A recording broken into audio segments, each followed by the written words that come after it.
এড়িয়ে যাবে, বউ স্বামীকে দেখেও দূরে সরে যাবে, ভাই বোন একে অপরকে চিনতেও অস্বীকার করবে। চারপাশে শুধু নাফসি নাফসির আর্তনাদ। মানুষ নিজের ঘামে এমনভাবে ডুবে যাবে যেন তা সমুদ্র হয়ে যায়। ঠিক সেই বিশাল ময়দানে এক মহান ব্যক্তি সবার জন্য ডেকে উঠবেন। আমাদের প্রিয় আকা, দুনিয়া ও আখিরাতের সরদার হজরত মুহাম্মদ সাল্লাল্লাহু আলাইহি ওয়াসাল্লাম। তার মুবারক জবান থেকে বের হবে একটাই কথা, ইয়া রব উম্মতি উম্মতি। তিনি আল্লাহর কাছে আমাদের জন্য সিফারিশ করবেন, আর এরপরেই শুরু হবে হিসাব কিতাবের ভয়ঙ্কর অধ্যায়।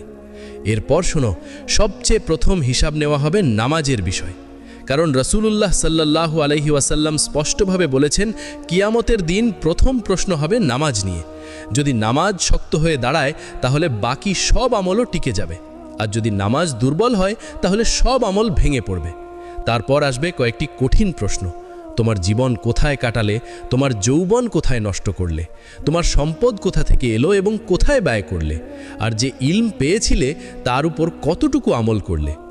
এরপর আসবে আমলের ওজন। যার পাল্লা ভারী হবে সে জান্নাতের দরজায় পৌঁছে যাবে, আর যার পাল্লা হালকা হবে তার পথ হবে জাহান্নামের দিকে। তারপর সামনে আসবে পুলসিরাতের ভয়ঙ্কর পরীক্ষার সময়। পুলসিরাত কি, কোথায় রয়েছে, কারা বিদ্যুতের মতো পার হয়ে যাবে, আর কাদের হাত ধরে আমাদের নবী সাল্লাল্লাহু আলাইহি ওয়াসাল্লাম টেনে নেবেন, এসব বিষয় নিয়েই এই আলোচনা। তাই শেষ পর্যন্ত মনোযোগ দিয়ে শোনো। পুলসিরাতের ঠিক আগে রয়েছে একটি গুরুত্বপূর্ণ অবস্থান, হাউজে কাউসার। মহাশরের ময়দানে এই হাউজ ঝলমল করবে। হিসাব শেষ হলে মানুষ গরমে ও তৃষ্ণায় অস্থির হয়ে পড়বে। ঠিক তখনই চোখে পড়বে আমাদের নবী সাল্লাল্লাহু আলাইহি ওয়াসাল্লামের হাউজ। তিনি নিজে দাঁড়িয়ে উম্মতকে হাতে করে পানি পান করাবেন। নবী সাল্লাল্লাহু আলাইহি ওয়াসাল্লাম বলেছেন, এই পানি দুধের চেয়ে সাদা, মধুর চেয়ে মিষ্টি, বরফের চেয়ে ঠান্ডা। এর সুগন্ধ কস্তুরীর চেয়ে উত্তম, আর এর পেয়ালা আকাশের তারার চেয়েও বেশি। যে একবার এই পানি পান করবে সে আর কখনো তৃষ্ণার্ত হবে না। রিওয়ায়েতে এসেছে, নেককার বান্দারা পুলসিরাত পার হওয়ার আগেই হাউস থেকে পানি পান করবে, আর কিছু মানুষ গুনাহের কারণে পুলসিরাত পার হওয়ার পর পান করবে, যাতে পুলসিরাতের কষ্টে তাদের গুনাহ ঝরে যায়, এবং এরপর তারা হাউজের পানি পান করে প্রশান্তি পায়। হাউজে কাউসারের পরেই আসে পুলসিরাতের চূড়ান্ত পরীক্ষা। এটি এমন একটি সাঁকো যার উপর দিয়ে সবাইকে জান্নাতে প্রবেশ করতে হবে, যা জাহান্নামের উপর স্থাপিত চুলের চেয়ে সরু এবং তলোয়ারের চেয়ে ধারালো। হজরত আবু সাঈদ খুদরি রাদিয়াল্লাহু আনহু থেকে বর্ণিত, সাহাবারা জিজ্ঞেস করেছিলেন, ইয়া রাসূলাল্লাহ, পুলসিরাত কেমন হবে? তখন তিনি বলেছিলেন, এটি এমন জায়গা যেখানে পা পিছলে যাবে। সেখানে থাকবে কাঁটা ও আঁচড়, নজরদের টেরা সাদান কাঁটার মতো ভয়ঙ্কর। মুমিনরা এই পুলসিরাতের ওপর দিয়ে পার হবে, তবে সবার গতি একরকম হবে না। কেউ চোখের পলকে পার হয়ে যাবে, কেউ বিদ্যুতের মতো, কেউ পাখির মতো, কেউ ঘোড়ার মতো, আর কেউ উটের মতো ধীরে ধীরে এগোবে। এই গতির পার্থক্য হবে তাদের আমলের শক্তির ওপর। কেউ সহজেই রক্ষা পাবে, কারো শরীরে আঘাত লাগবে তবু সে পার হবে, আর কেউ আঘাতপ্রাপ্ত হয়ে জাহান্নামে পতিত হবে। একবার হজরতে সাইয়েদুনা কাবুল আহবার রহমতুল্লাহ আলাইহে একটি আয়াতের তাফসির করতে গিয়ে বলেছিলেন, তোমরা কি জানো মানুষ এই সাঁকোর ওপর কিভাবে লড়াই করবে? এরপর তিনি নিজেই ব্যাখ্যা করেন যে জাহান্নাম এমনভাবে জ্বলবে যেন তার ওপর চর্বি জমে চকচক করছে। নেক বান্দার পা পড়তেই এক ঘোষণা হবে, হে জাহান্নাম, আমার দল ছেড়ে দাও এবং তোর দল ধরে নাও। তখন জাহান্নামীরা পড়ে যেতে থাকবে, আর জাহান্নাম তাদের চিনে নেবে যেমন বাপ তার ছেলেকে চেনে। মুমিনরা এমনভাবে পার হবে যে তাদের কাপড়েও কোনো দাগ লাগবে না। আর পুলসিরাত সবার জন্য চুলের মতো সরু হবে না, বরং আল্লাহ যাকে চাইবেন তার জন্য তা চওড়া রাস্তার মতো হয়ে যাবে। যেমন হজরতে সাইয়েদুনা সাইয়েদ বিন আবু হিলাল রহমতুল্লাহ আলাইহে বলেছেন, আমার কাছে যে খবর পৌঁছেছে তা হলো কিয়ামতের দিন কারোর জন্য পুলসিরাত চুলের চেয়ে সরু হবে, আবার কারোর জন্য তা বিশাল উপত্যকার মতো চওড়া হয়ে যাবে। সবার আগে এই সাঁকো পার হবেন নবী সাল্লাল্লাহু আলাইহি ওয়াসাল্লাম, তারপর অন্যান্য আম্বিয়া ও মুরসালিন, এরপর এই উম্মত, তারপর বাকিরা। রেওয়ায়েতে এসেছে, আল্লাহ হজরতে সৈয়দুনা দাউদ আলাইহিসসালামকে বলেছেন, ইয়া দাউদ, তুমি কি জানো কারা সবচেয়ে দ্রুত পুলসিরাত পার হবে? তারা হলো সেই বান্দারা যারা আমার ফয়সালায় সন্তুষ্ট ছিল এবং যাদের জবান সবসময় আমার জিকিরে ভেজা থাকত। আমাদের প্রিয় নবী রাহমাতুল্লিল আলম হজরত সাল্লাল্লাহু আলাইহি ওয়াসাল্লামের শান সত্যিই অতুলনীয়। তিনি সবসময় উম্মতের চিন্তায় ডুবে থাকতেন। দুনিয়াতে তিনি উম্মতের জন্য দোয়া করেছেন, আর কিয়ামতের দিন যখন সবাই নিজের নাজাতের চিন্তায় ব্যস্ত থাকবে, তখনও তিনি উম্মতের সালামতির জন্য দোয়া করতে থাকবেন।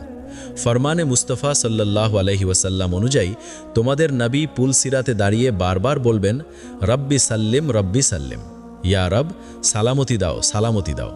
ভাবো তো সেই মুহূর্ত কতটা কঠিন হবে, যখন প্রত্যেকে নিজের মুক্তির জন্য লড়াই করবে, অথচ আমাদের প্রিয় আকা সাল্লাল্লাহু আলাইহি ওয়াসাল্লাম নিজের জন্য নয়, উম্মতের জন্য চিন্তিত থাকবেন।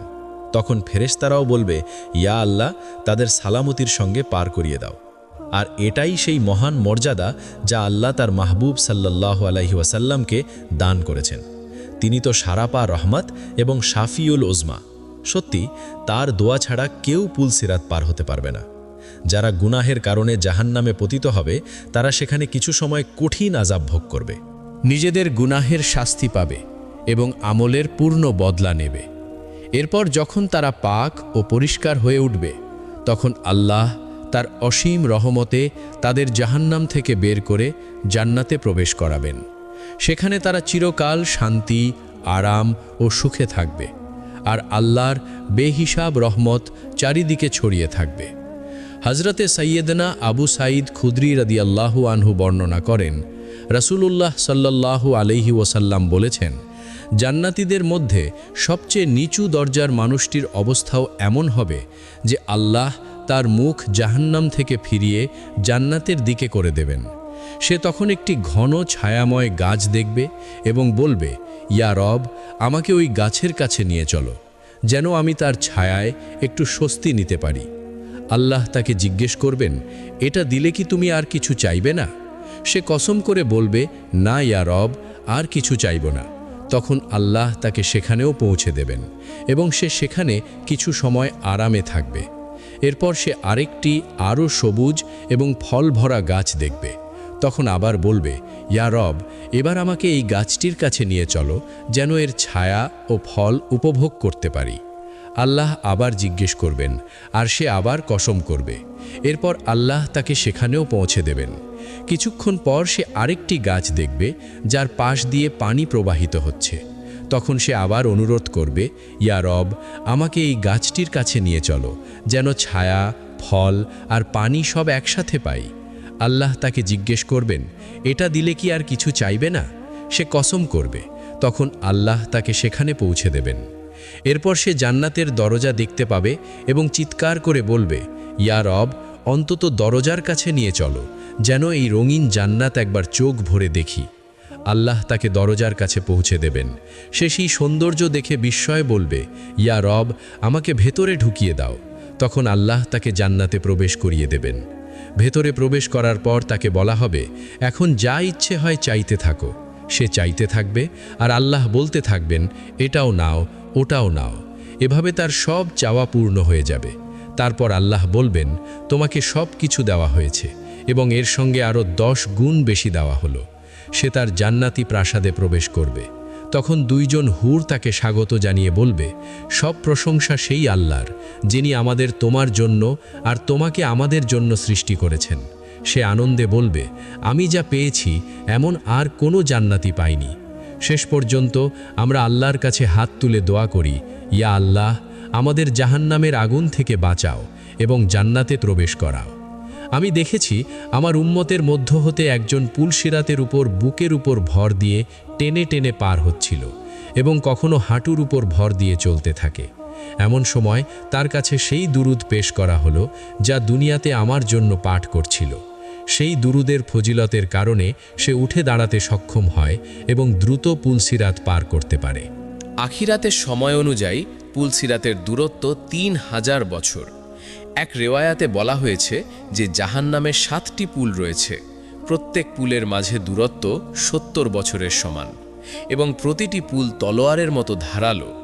এর উপর দিয়ে অতিক্রমকারী দলগুলোর মধ্যে প্রথম দলটি চোখের পলকে পার হয়ে যাবে, দ্বিতীয় দলটি বিদ্যুতের মতো পার হয়ে যাবে, তৃতীয় দল ঝড় বাতাসের মতো পার হয়ে যাবে, চতুর্থ দল পাখির গতিতে পার হয়ে যাবে, পঞ্চম দল ঘোড়ার মতো পার হয়ে যাবে, ষষ্ঠ দল দৌড়ে চলা মানুষের মতো পার হয়ে যাবে, সপ্তম দলটি পথচারীর মতো পায়ে হেঁটে পার হয়ে যাবে, তাদের সবার শেষে একটা দল অবশিষ্ট থাকবে।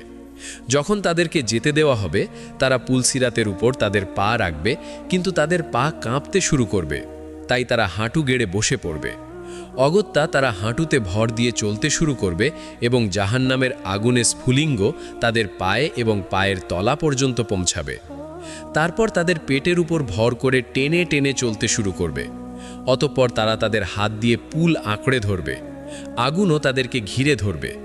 এরপর আগুন থেকে বাঁচার জন্য পেটের উপর ভর করে টেনে টেনে চলতে শুরু করবে। তারা আগুন অতিক্রম করার পর তারা ঘুরে দাঁড়াবে এবং জাহান্নামের দিকে তাকিয়ে বলবে, হে আল্লাহ, আমাদেরকে এই জাহান্নামের আগুন থেকে রক্ষা করেছেন, তিনি মহাপবিত্র।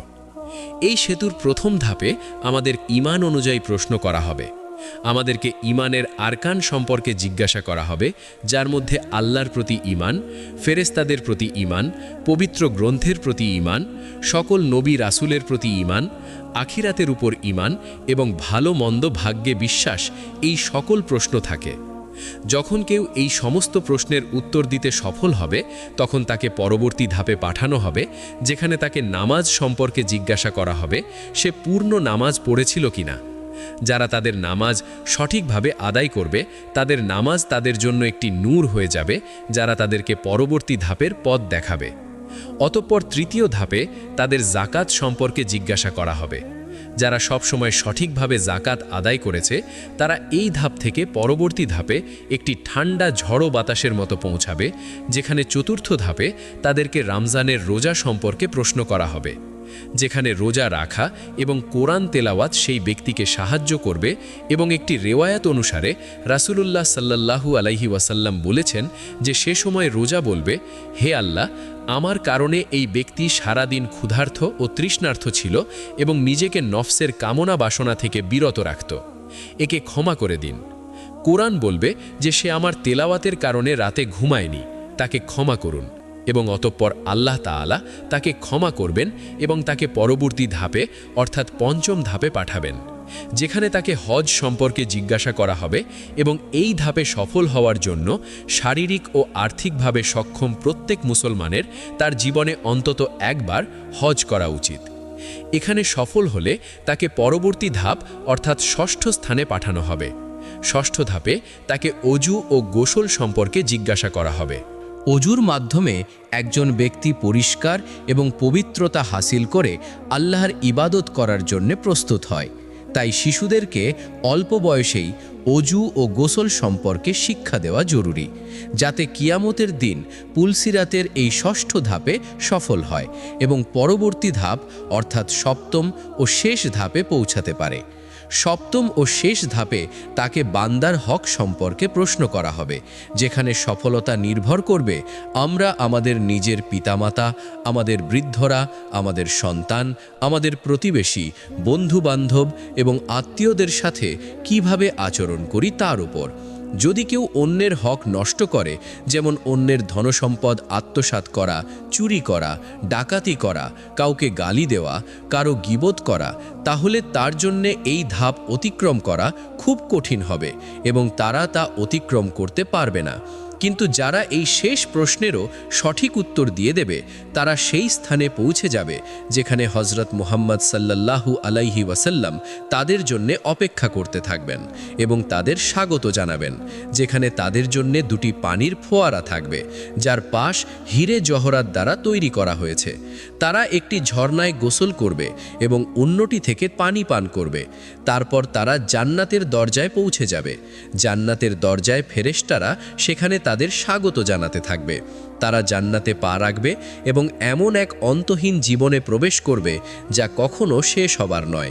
আল্লাহ তাআলা আমাদেরকে এমন নেক আমল করার তৌফিক দান করুন, যার ফলে আমাদের পুলসিরাত পার হওয়া সহজ হয়ে যায়।